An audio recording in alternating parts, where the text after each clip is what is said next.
Hi students, violence against women. Introduction. Women in the Indian society have been victims of humiliation, torture and exploitation since a long period of social organization and the family life. The attention of government, planning authorities, social workers and reformers are on the problems of women. One important problem concerned to women which has been ignored is violence against women.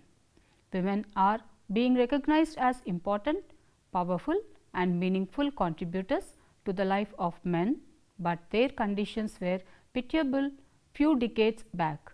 Institutional practices, ideologies and the existing norms in society contributed to their harassment with all the legislative measures in favor of women in our society after independence.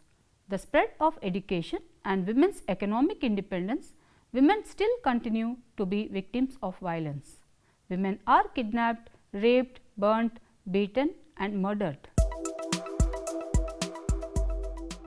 The objectives of the lesson are to understand the meaning of violence, to know the causes of violence, to study the types of violence, to understand the theoretical explanations of violence.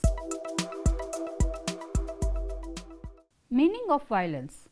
The term violence has been described as an act of striking a person with the intent of causing harm or injury, but not actually causing it. According to Strauss, violent act as an act where there is the high potential of causing injury. It is an act of a person which encroaches upon the freedom of another. It is the overtly threatened or overtly accomplished application of force which results in the injury or destruction of persons or their reputation. Kemp defines violence as physically striking an individual and causing injury. The operational definition of violence may be given as force without overt or covert, used to wrest from an individual something that she does not want to give of her own free will and which causes her either physical injury or emotional trauma or both. Thus, kidnapping, murder, wife battering, sexual abuse, eve teasing and rape are some examples of violence against women. The characteristics of violence against women are: the violence against women may be categorized as the criminal violence, that is the rape, abduction, murder; the domestic violence, dowry, dowry deaths, wife battering, sexual abuse, maltreatment of widows and or elderly women; the social violence, forcing the wife or daughter-in-law for female foeticide, eve teasing, refusing to give a share to women in property, forcing a young widow to sati, harassing the daughter-in-law to bring dowry. The Police Research Bureau, Delhi, has referred to crime against women under two categories: the crimes under the Indian Penal Code and the crimes under the local and special laws.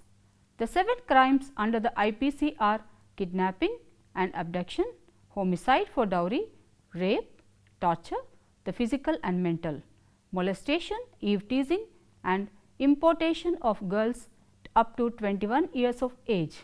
The 4 crimes under the local and special laws are commission of sati, dowry prohibition, immoral traffic and indecent representation of women. The Ministry of Home Affairs, then Police Research Bureau and the National Institute of Social Defense compiled records show the cases of criminal violence against women. Broadly speaking, rapes, molestations, kidnapping, eve teasing and dowry deaths occur very frequently. The cases of domestic violence like wife battering and forced incest with women of the household are never reported. Let us analyze the characteristics of 6 types of violence. Abduction and kidnapping. Kidnapping is taking away or enticing of a minor girl less than 18 years without the consent of the lawful guardian. Abduction is forcibly, fraudulently or deceitfully taking away of a woman with the intent of seducing her to illicit sex or compelling her to marry a person against her will. In kidnapping, the victim's consent is immaterial, but in abduction, the victim's voluntary consent condones the crime. The important characteristic of kidnapping or abduction reveals that the unmarried girls are more likely to be victims of abduction than married women. Abductors and victims are acquainted with each other in a large number of cases.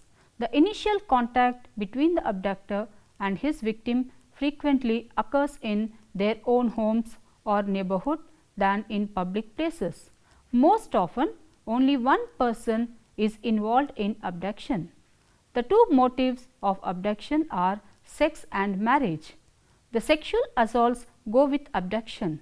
The absence of parental control and disaffectionate relations in the family are crucial factors in contacts between the abductor and the victim, and girls run away from the home with some acquainted person.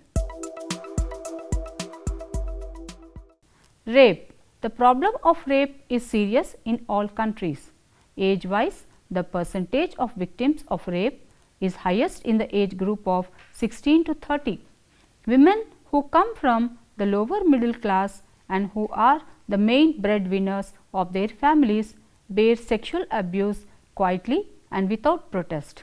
The victims face social stigma and disgrace and suffer serious guilt pangs and personality disorders if they register protest. The important characteristics are: rape does not always occur between total strangers. The rape victim is known to her assailant. Situational rapes, single rapes involving only one offender, the group rapes, etc. Murder. The important characteristic of female murders and their victims. In large number of cases, murderers and their victims are members of the same family. Murderers belong to the age group of 25 to 40 years. Half of the victims are women with long-standing relationship with the male murderer. About half of the murdered women have children. Murderers belong to low status occupation and low income groups, unplanned and committed in the heat of passion or in a state of high emotionalism. Accomplice in planned murders is usually family members and petty domestic quarrels. Illicit relations, women, chronic illness are the motivations in women's murder. The dowry deaths. Women being harassed, tortured, killed or driven to suicide because of dowry. Dowry deaths, whether by way of suicide or by greedy husband and in-laws, have become a cause of concern for the legislatures, parents and courts and society as a whole. The Dowry Prohibition Act 1961 has banned the practice of dowry, but the problem exists yet. Middle class women suffer a higher rate of victimization than lower class or upper class women. The victims belong to up 21 to 24 years of age groups. They are mature physically, socially and emotionally also. The problem is more in an upper caste phenomenon than a lower caste problem. Before murder, several forms of harassment like humiliation are used against the brides, and the sociological factor in the causation of dowry death is the offender's environmental stress or the social tensions caused by factors endogenous and exogenous to his family. The killer's authoritarian personality, dominant nature, personality maladjustment, etc. The wife battering. Violence towards women in the context of marriage becomes more important when husband who has to support his wife beats her. The violence range from slaps and kicks to broken bones, torture and attempted murder.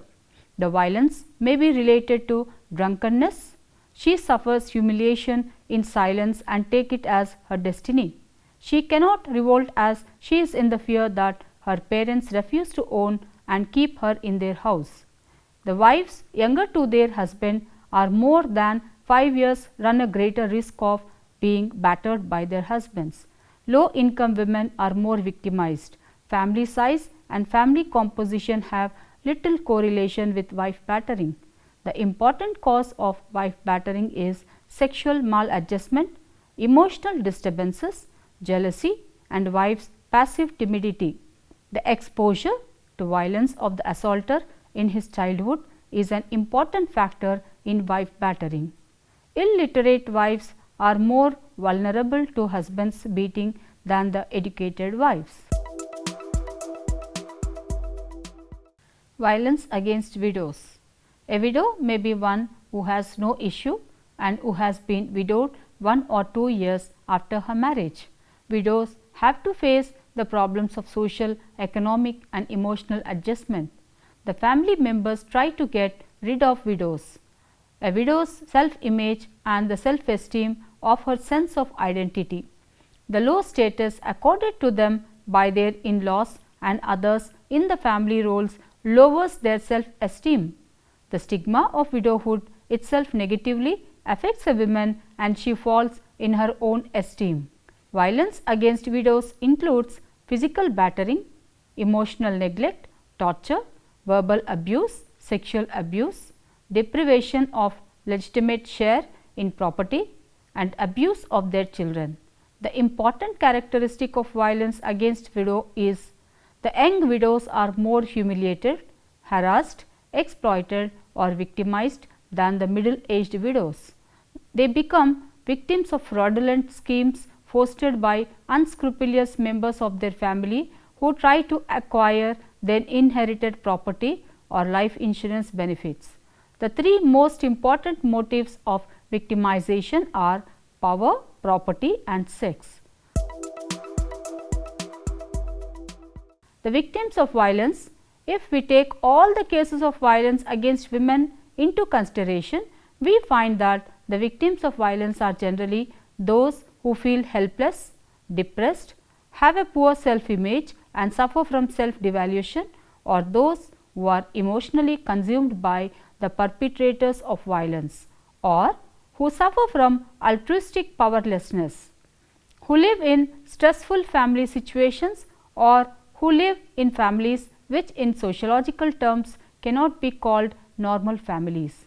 That is, the families which are structurally complete, the both parents being alive and living together, economically secure, satisfying basic and subsidiary needs of members, functionally adequate, have rare quarrels and morally conformist, who lack social maturity or social interpersonal skills because of which they face behavioral problems, whose husbands or in-laws have pathological personalities and whose husbands are alcoholic.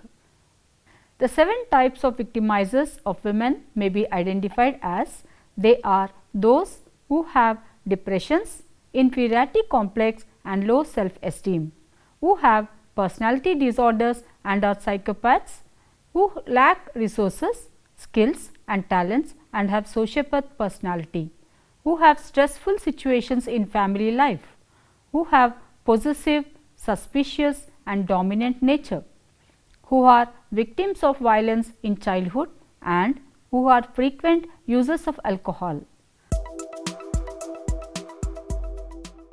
The types of violence. If we were to develop a typology of violence against women, we may give 6 types of violence. The violence which is money oriented, violence which seeks power over the weak, violence which aims at pleasure seeking, violence which is the result of the perpetrator's pathology, violence which is result of stressful family situation and violence which is victim precipitated. The factors of violence are: violence against women can be explained on the basis of 3 factors: situations which bring about violent behavior, the characteristics of victims, the characteristics of victimizers. The causes of violence against women are victim provocation, intoxication, hostility towards women and situational urge. The victim's provocation. Women, by her behavior, become victim of violence. This is often unconscious, creates the situation of her own victimization. The victim either generates or triggers of the violent behavior of the offender. Her actions transform him into an assault aggressor, making him direct his criminal intentions against her. The intoxication. Violence occurs when the aggressors are intoxicated and in a wildly excited and belligerent state of mind, scarcely comprehending the likely fallout of their actions. The situational urge. The crime is committed neither because of the victim's behavior nor because of the offender's psychopathological personality, but rather because of the chance factors which creates such situations which lead to violence. The personality traits. Some traits of the violence prone personalities are identified as extremely suspicious, passionate, dominant, irrational, immoral, easily emotionally upset, jealous, possessive and unjust.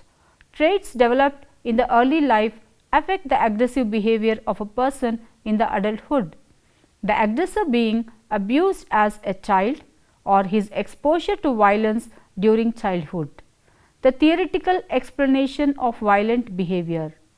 In theoretical propositions on violence, whether violence is a normal response of provocation or whether it involves the acting out of some psychopathology or whether it acts as an instrument to obtaining some end or reward or whether it is a response consistent with norms supporting its use are explained. The psychiatric or psychopathological explanation focuses on the aggressor's personality characteristics as the chief determinant of criminal violent behavior. The socio-psychological explanation assumes that criminal violence can best be understood by analyzing the external environmental factors that exercise an impact on the individual aggressor. The motive attribution theory, self-attitude theory fall within the purview of socio-psychological level of analysis. The sociological school provides theory of subculture of violence, the learning theory, the anomie theory and the resource theory. The three factors play major role in prompting man to use violence against a woman. The perpetrator's history of abuse as a child, like unhappy upbringing, physical beating by parents, emotional rejection, stressful situations in the family, status frustrations. The generational theory proposes that growing up in a violent home increases the likelihood of an individual becoming violent as an adult. The social learning theory, according to proposition indulging in violent behavior as a method of conflict resolution or as a coping mechanism, is learnt behavior. Women's toleration of violence is explained in terms of learned helplessness theory and traditional socialization theory. These theories refers to women's imbibing traditional values and sex role ideology through socialization process that man is superior to women and that women has no right to protest. It is explained that some events occur in a woman's life with sufficient regularity because of which she acquires feelings of depression, helplessness and or self-image and becomes to believe that she cannot escape abuse. Understanding violence or women's exploitation depends on her subjective perception of her status and role and her will, ability and efforts to challenge exploitation with courage. Women's exploitation depends on 5 things: the social background, age, education and training, the level of support, parents or in-laws and children, the expectations of others including husband, parents, laws, in-laws and children, the working colleagues, peers, etc. Economic base, self-image being timid, bold, helpless, weak, strong, etc. The following are important sociological facts pointed out about the female victims of violence and exploitation. The structures as source of problems. The problems of females who are victims of violence arise from the functioning of social structures in which they live and work, and the stresses caused by family interactions and support systems. The traditions and of barriers of assertion. The involvement of victims in social roles and relationships after being victimized is dependent less on their own initiative and self-confidence and more on the will of heads of families, of procreation and orientation, and social pressures. They are: the traditional culture discourages female victims from taking to assertive social engagements outside the home. The resource deprivation and suffering of self.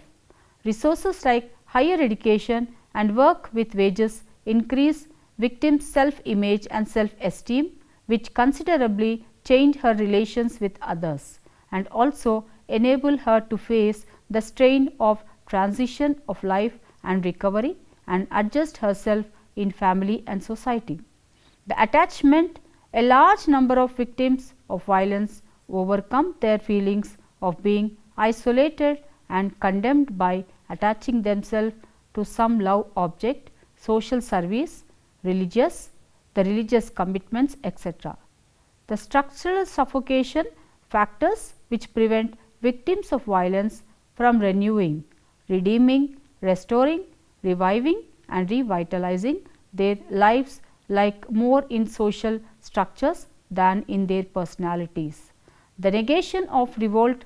A few young and independent victims have a secret desire of rebelling and adopting modern methods of adjustment, but they fail to rebel for the fear that their husbands, in-laws and parents might sever ties with them, and they are also scared of being shunned and ostracized by their kin and friends. The self-esteem situation. Victims with sloppy emotions lead a suppressed life, but victims with courage of conviction, character and consciousness chart their own course in their working life. The adjustment phases. The adjustment of victims identifies under 4 phases are: shock and pain, removing pain, avoidance and humiliation and adaptation. Phase 1. Shock and pain depends on nature of violence against women and also factors like age, education, employment and emotional attachment. Phase 2. Removing pain depends on the support and security of the parents. Phase 3. Avoidance or humiliation by family, kin, friends and acquaintances. The phase 4. Adaptation through religious consolation, accepting social challenge, neutralization and attachment and identity change. Summary of the lesson. From the lesson, we have learnt about violence, which refers to an act of striking a person with the intent of causing harm or injury, and it is overtly threatened or overtly accomplished application of force which results in the injury or destruction of the persons or their reputation. Violence against women is the concern of the society. There are many legislations and police actions on the violence. In spite of active role of state as well as other organizations, we experience violence in some form or the other. The violence range from rape of a girl to wife beating, dowry deaths, etc. We have come across the various types and causes of violence against women. The theoretical explanations have made us understand from different aspects why the violence happens, varying with situations and traits of a person. Given the support from family and society, women can combat with the exploitation. Thank you all of you.